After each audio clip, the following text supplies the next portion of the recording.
Welcome back to the Pig Trail Show. We're joined by a very special guest. You might recognize him if you're a Hog fan. He played for Arkansas baseball from 2019 to 2021. Matt Goodheart. Matt, we're so excited to have you join us on the show today. First off, I want to ask you, I know you've been keeping up with this Arkansas baseball team all season long. What has surprised you or shocked you about this year's squad?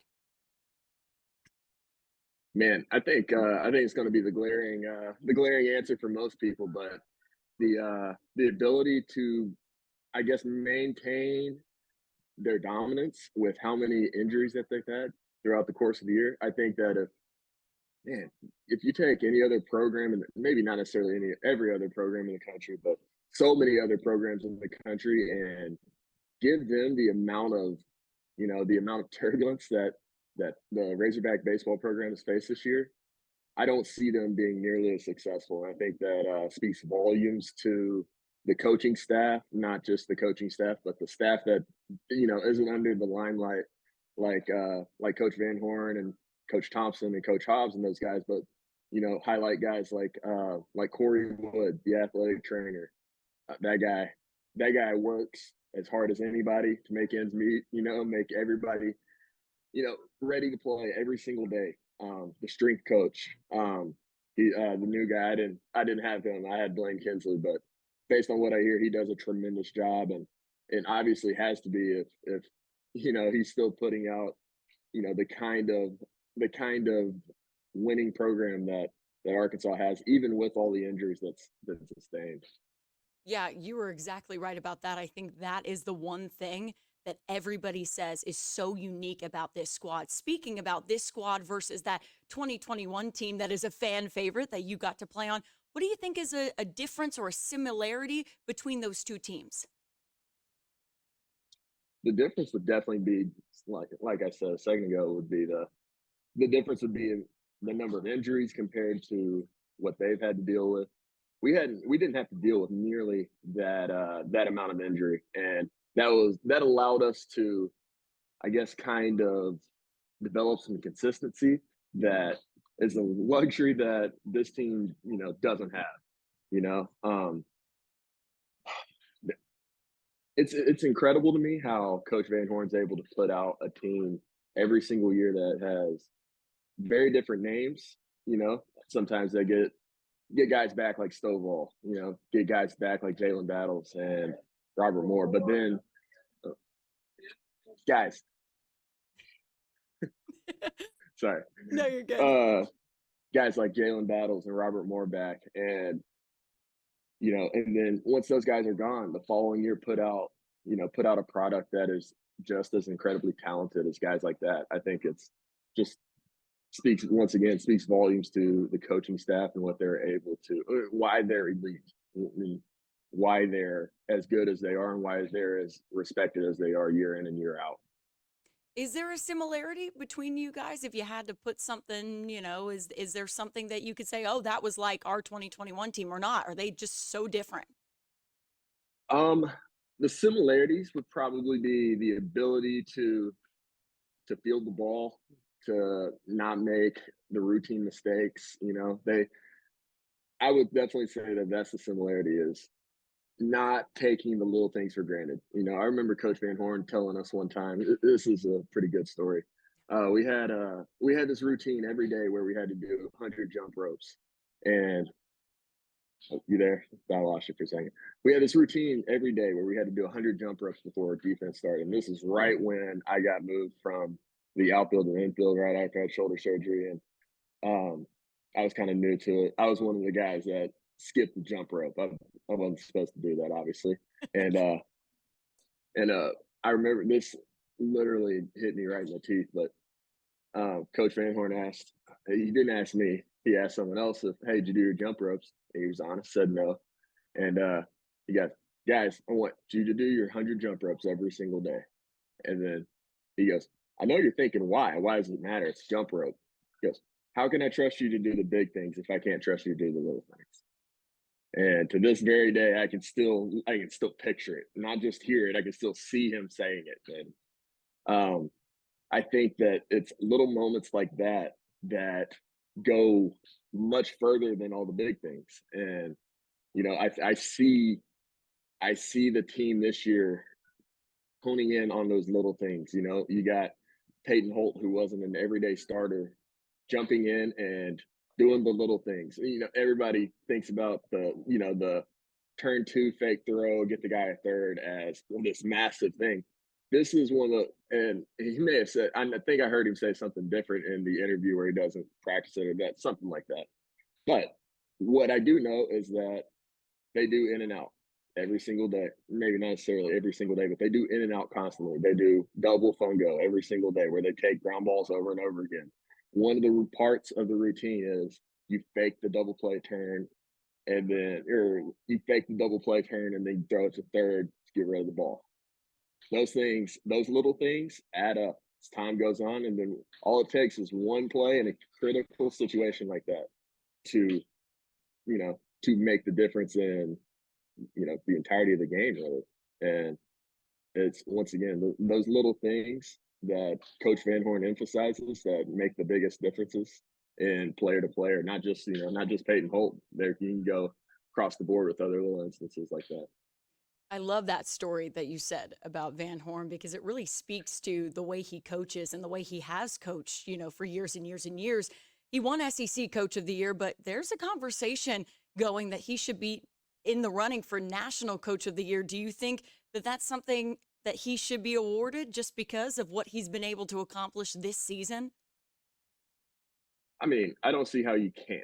I mean, I color me biased, but I mean, the guy had I don't even know how many guys that were supposed to contribute every single day missed significant amount of time, and here we are, top 8 national seed. That's just unbelievable. That sentence within itself, I think, requires him to be at least be in the running. I'm sure there are other stories. There's you know hundreds and hundreds of colleges across the United States where incredible things have happened, but there's only 8 top 8 national seeds. And it's unbelievable what he's been able to do with the adversity that they faced. It's nothing short of a miracle, honestly. It really is. You talked about that 2021 team. You guys got to host a regional and a super regional. Well, this team this year going to be a top 8 national seed. They pretty much had that unlocked before they went into the SEC tournament. How big do you think it is to have the regional and super regional at Baum Stadium? Both are both are pretty huge. I mean, I think if you go and just look at the numbers and win loss record by itself on the road versus home in Razorback teams in the past, I think one of the ones, and granted this was a few years ago, but the 2018 team that I believe, if correct me if I'm wrong, I believe they didn't win a series on the road, Yeah, I think you're but right. you couldn't beat them at home. You could not beat them at home. And obviously there are going to be glaring differences between the 18 team and this year's team, but I think that speaks to how important it is to have that atmosphere. I think of the 21 team in the regional against Nebraska when Charlie Welch hit the when Charlie Welch hit the home run. And you know I don't think you can create an atmosphere like that in college baseball anywhere else. There's nothing like that. And just the quote unquote home field advantage itself is important. But when you take it a step further and it be Baum Stadium and the greatest fan base in college baseball, that's just that's just gravy. That's perfect. You're not wrong about that, especially since you played there. You are the best person to talk about that atmosphere. Matt, before we let you go, I want to ask this question. I've asked it to everyone that we've talked to about this baseball team, and I feel like we ask it every single year. But is this the year for Arkansas baseball? How far do you think they can go? How far do I think they can go? How far do I think they will go? Both very different questions. How far can they go? I don't think that there's any doubt that they can win a national championship after the things that I experienced and saw while I was there. Man, postseason baseball and in the college level, the high level college baseball, it is the wild west to an extent. The team that's the most talented rarely is actually the team that wins it all. the teams that get hot at the right times, they play the right hand, play the hand they're dealt, and things go tumbling downhill for some of the best teams in the country. It out of the teams that out of the teams that I played for, I think of the 19 team, the 20 team, the 21 team, and the 21 team, stands out to me as just raw talent, incredibly, incredibly good, and a very hot NC State team who came out of nowhere, who almost had if I remember right, they had a 500 record or something like that at one point during the season. And you played them in the postseason and you were playing a national championship contender. It's just unreal how things progress like that, and how baseball is a weird sport. It's almost like it's it's comparable to March Madness. It really is, how the 16 seed goes on a run. You think of Princeton, teams like that. It's like I said, it's the Wild West. Do I think that Arkansas has every chance in the world to play for a national championship? I do. I think they have. I think they have the players to do it. I think they have the staff to do it. I think they have the talent to do it. And I know for a fact they have the resiliency to do it. It's just a matter of getting hot at the right times, though. You know, keeping in rhythm. That's what it's all about in the postseason. Oh, It's not about abs talent. It's about keeping in rhythm. absolutely. I go back to what Dave Van Horn says every single year. Baseball is a real humbling sport, and that is the most true statement I think I've ever heard from a coach ever, right, Matt? Absolutely. Trevor Ezell was my roommate in 2019, and I credit him for a lot of kind of bringing me up, because he was kind of a veteran at the time, and outside of just being a veteran at the time, he's also incredibly wise human being, very very mature. There's a reason we called him Dad. That he, he's the kind of guy that had a coffee maker in his bathroom. This That's great. he had a coffee maker in his bathroom and no TV, nothing. Just look, his room looked like an undercover safe house. But the point is, I remember him once telling me, whenever this was at pretty much my lowest while I was at Arkansas. Uh, it was right after the fall of my first year, and I hit like 240 in the fall, just did okay, but this is before I could control my emotions as well as I can now. And of course, I was panicking, like, oh my goodness, I'm gonna have to transfer back to a junior college, and I'm screwed. This is not good. And he's like, of course, once again, I called him Dad at the time, and he's like, son, you have to think about what sport you're playing for a minute, okay?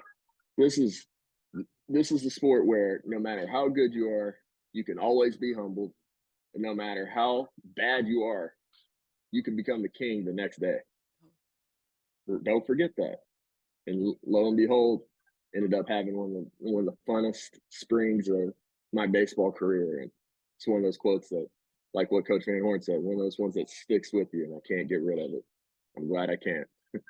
Oh, that is a great story. I love that. Thank you so much for joining us today, Matt, on the show. We'll have much more Pig Trail coming up after the break. Stay with us.